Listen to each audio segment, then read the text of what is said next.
ሐውልቶቹን አሰራር ስመለከት የኔን የህይወት አስተሳሰብ የሚገልጽ እየመሰለኝ በጣም እገረማለሁ። የተሰበረ ሐውልት፣ በዘንግ የተያዘ ሐውልት፣ ራሱን ችሎ የቆመ ሐውልት።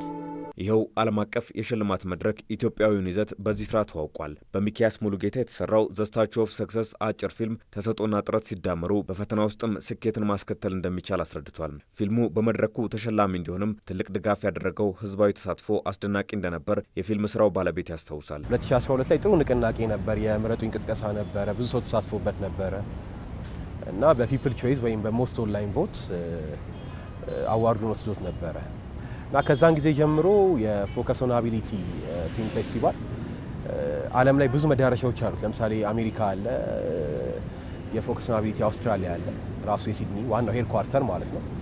ከዛውም ደግሞ ፎከስ ኦን አቢሊቲ ማላዊ አለ አፍሪካ ውስጥ።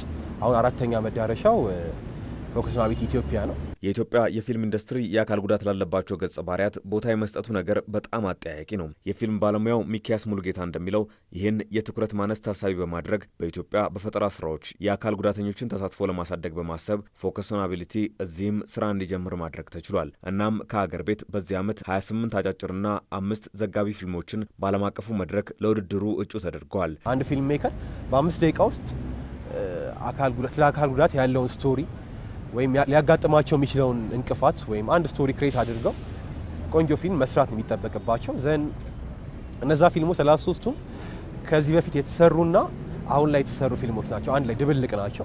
ኦልሞስት 2 ዓመት ያለፋቸው ፊልሞች አሉ።